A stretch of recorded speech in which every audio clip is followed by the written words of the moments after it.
and welcome to this overview of visual scheduling inside Attendance on Demand.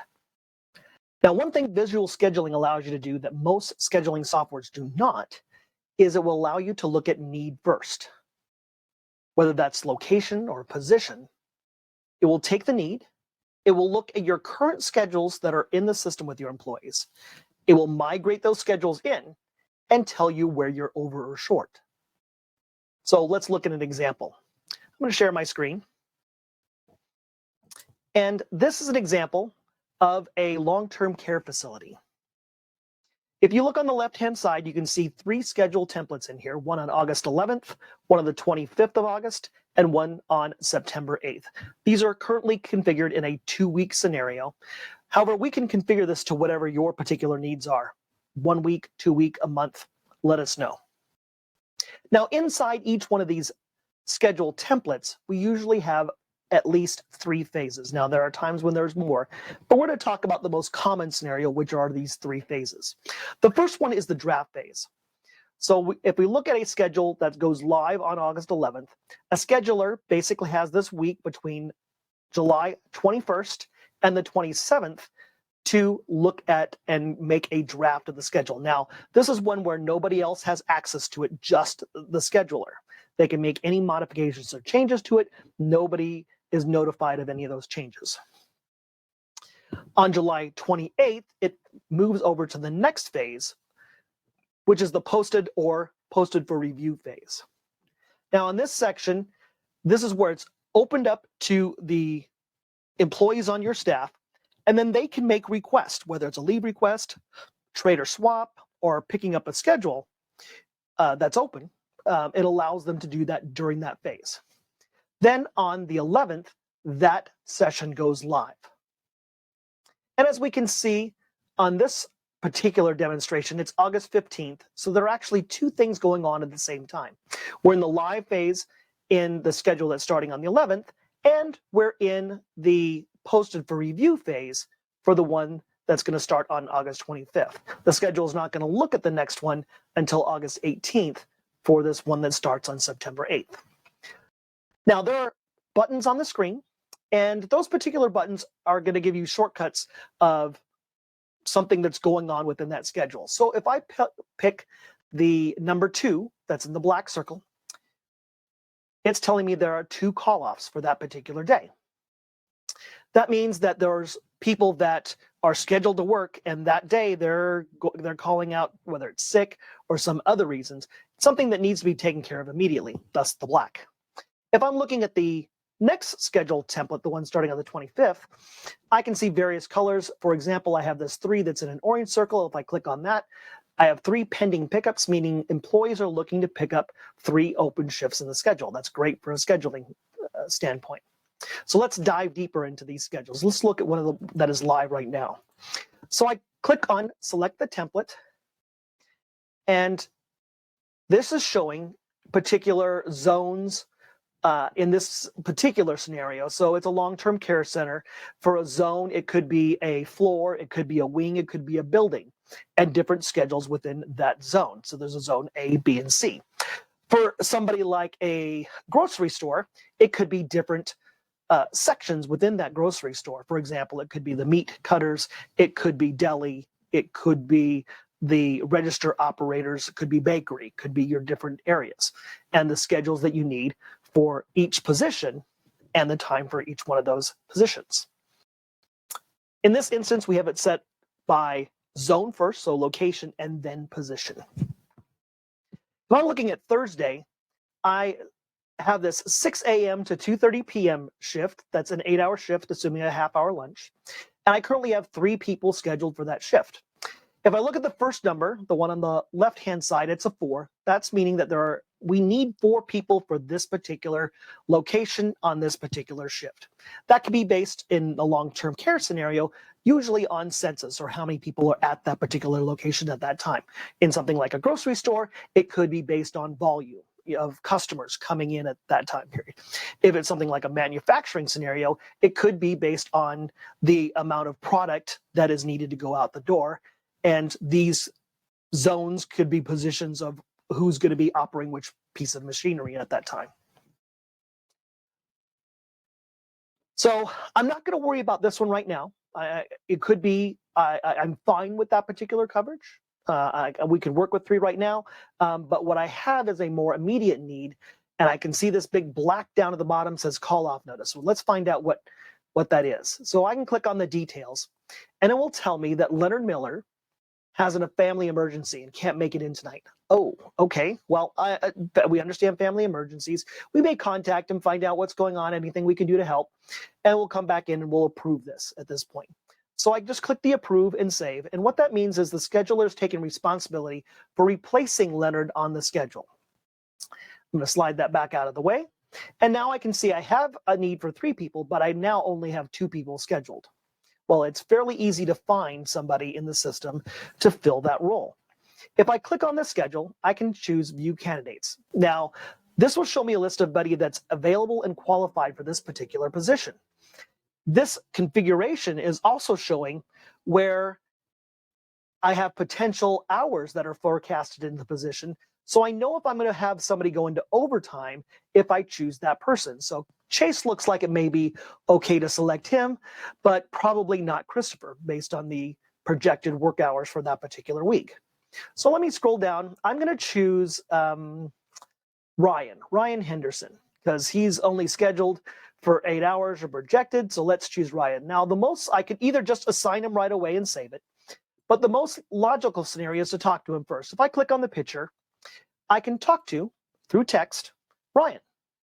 So I can put a message in here that says, can you work tonight?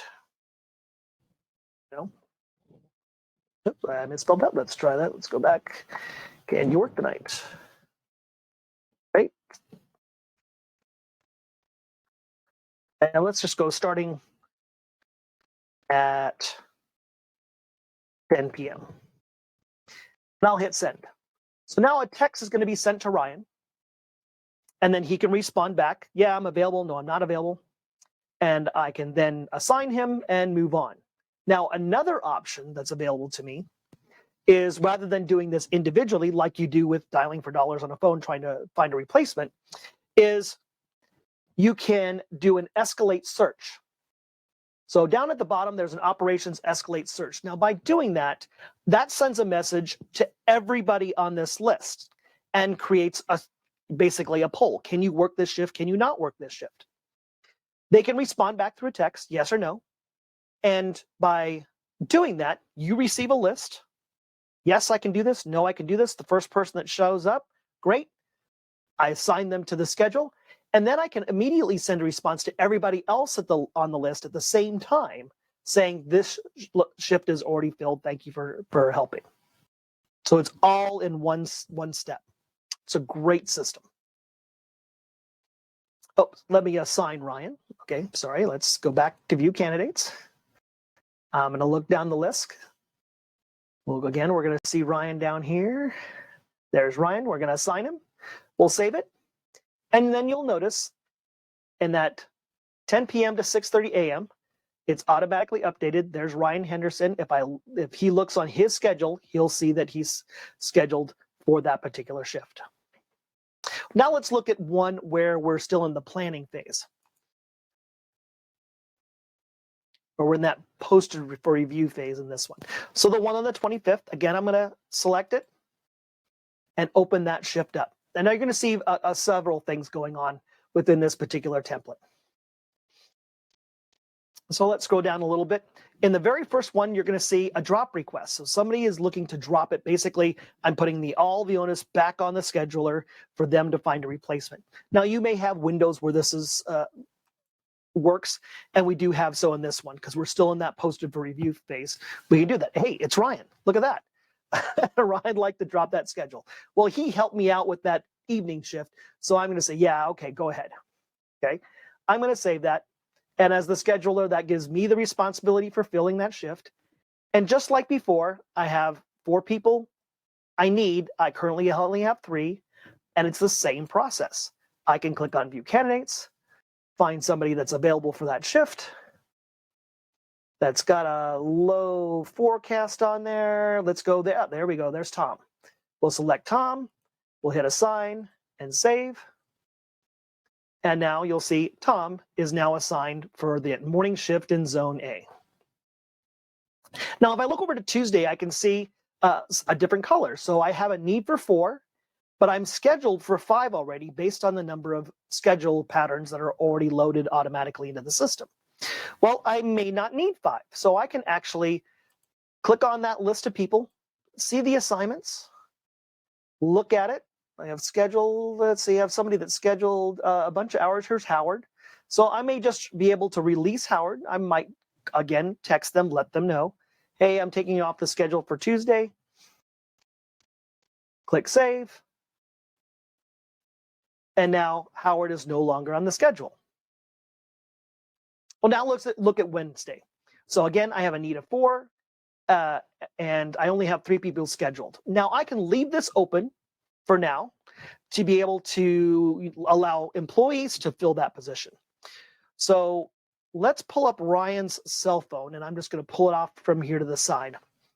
One thing that I want to notice for you, up in that top hand corner, you'll see that you'll have a 6 and there's a 1, that message. If I click on it, there's that message that I sent him earlier. Can you work tonight starting at 10 p.m.?